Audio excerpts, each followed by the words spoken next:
Assalamualaikum warahmatullahi wabarakatuh. Selamat malam bunda-bunda semuanya dimanapun berada. Kembali lagi di Aisyah on Podcast bareng Majelis Tablik dan Keterjihan Pimpinan Wilayah Asia Kalimantan Barat. Nah, kita sudah melalui ini hari pertama Ramadan, pastinya penuh sukacita dong. Nah, untuk mengisi Ramadan kali ini, Majelis Tablik dan Keterjihan akan menemani bunda-bunda dimanapun berada dengan ilmu yang pastinya sangat menarik nih. Nah, malam ini kita kedatangan tamu spesial. Beliau adalah Ketua Bidang dari Majelis Tablik dan Keterjihan Pimpinan Wilayah Aisyah Kalimantan Barat Indonesia. Mari berkenalan dengan Bunda Ufi Rohama MPD BI. Assalamualaikum Bunda.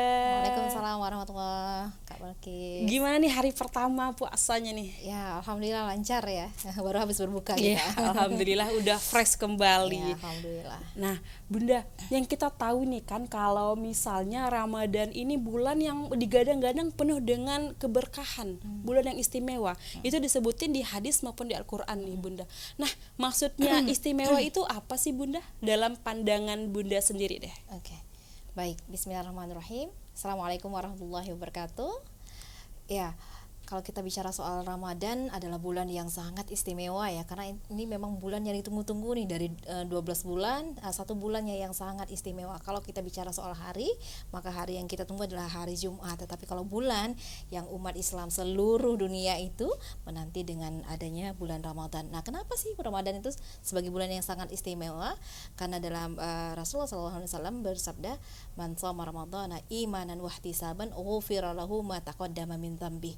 Barang siapa yang berpuasa di bulan Ramadan mengharapkan ridha Allah ya, maka Allah Subhanahu wa taala akan ghufira lahu ma taqaddama min dzambi, akan menghapuskan ya dosa-dosanya yang telah lalu. Itu pertama yang kemudian yang kedua adalah keutamanya adalah barang siapa yang bergembira manfariha bidukhuli Ramadan haramallahu jasadahu 'alan niran.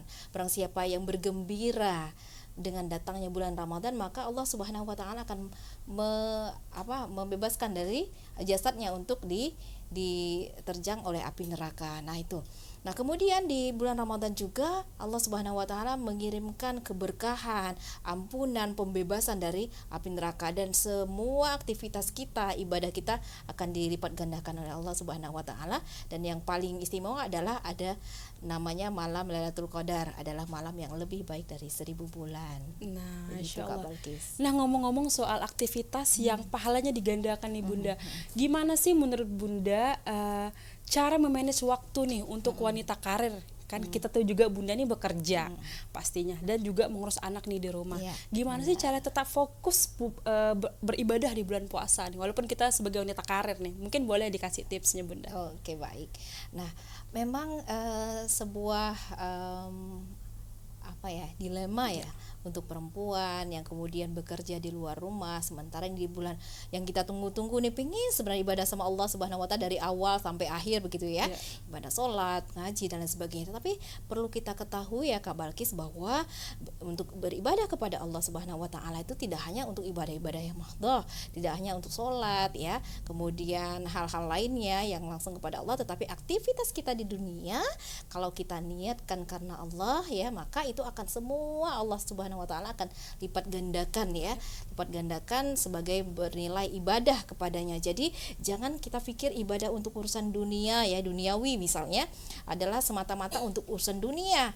Kalau misalnya kita makan, urusan dunia. Kalau misalnya kita kemudian mengerjakan pekerjaan kantor, kemudian juga kalau aktivitas saya sebagai dosen mengajar mahasiswa, itu urusan dunia. Nah, itu kalau kita semuanya niatkan ya karena Allah ya, karena pada dasarnya segala sesuatu tergantung pada niatnya. Kalau kita di awal dengan Bismillahirrahmanirrahim, semuanya kita niatkan karena Allah, insya Allah semua aktivitas itu bernilai ibadah. Nah, jadi yang harus kita pertekan adalah niatnya Kak Balkis. Nah, seberapapun kecil atau besar yang satu ibadah, tanpa dengan niat yang tulus ikhlas karena Allah, maka itu akan sia-sia. Masya Allah banget, berarti harus dengan niat yang baik ya, nih. niat yang baik. Jadi semuanya harus diniatin nih, aktivitas dunia niatnya untuk akhirat. Kita misalnya kalau saya punya putra ya, kemudian suami di rumah, maka semua aktivitasnya diniatkan ibadah. Nah, begitu insya Allah semuanya juga larinya tuh, hitung-hitungannya, kalkulasinya juga ibadah kepada Allah Subhanahu wa taala begitu. Nah, menarik banget soal ibadah.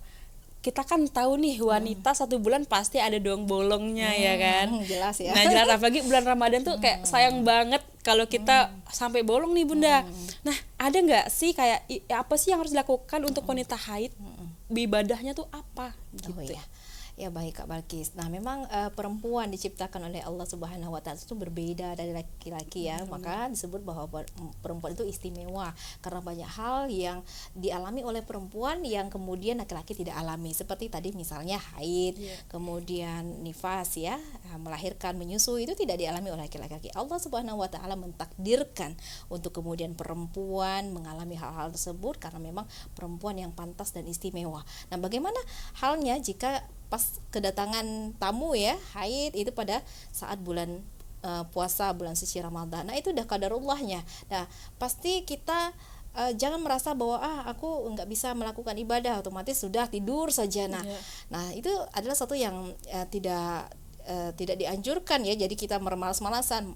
Malahan lebih baik ya seperti apa yang saya sampaikan tadi, bahwa kita bisa melaksanakan aktivitas yang lain tapi dengan niat ibadah.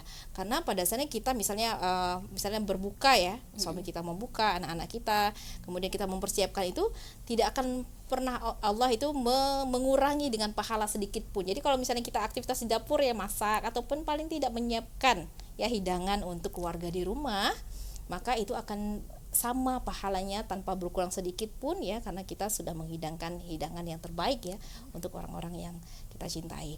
Dan kemudian apa lagi amalannya lainnya yang bisa kita laksanakan adalah misalnya bersedekah tuh. Nah bersedekah kan luar biasa, Allah Subhanahu Wa Taala melipat gandakan pahala orang bersedekah, apalagi sedekahnya pada bulan Ramadan. Nah kemudian aktivitas yang lain, mendengar ceramah, nah kemudian menuntut ilmu seperti kayak gini, ini juga bagian dari ibadah loh. Ya mudah-mudahan sekali. Jadi jangan mengira kalau dengar sini dengar Allah akan semua kalkulasikan itu dengan ganjaran pahala ya. Nah makanya ibadah puasa itu adalah ibadah yang istimewa karena saumuli kata Allah ya, wa ana ajzibih, puasa itu untukku kata Allah, maka aku yang akan sendiri membalasnya atau memberikan ganjaran kepada hambaku yang senantiasa berpuasa. Ya Allah, gitu, Masya Allah banget. Berarti masih ada peluang nih untuk wanita-wanita yang jelas haid untuk beribadah. Ya, benar. Nah Masya Allah, kita podcast aja nih menuntut ilmu. Iya, menuntut ilmu. Iya, benar. Jadi untuk bunda-bunda semuanya jangan kapok nih untuk menuntut ilmu, apalagi di Aisyah on Podcast bareng Majelis Tablik dan Ketarjihan. Nah, itu tadi ulasan singkat mengenai istimewanya Ramadan, terus cara memanage waktu nih untuk wanita karir yang sangat amat kita butuhkan, dan cara ibadah untuk wanita haid.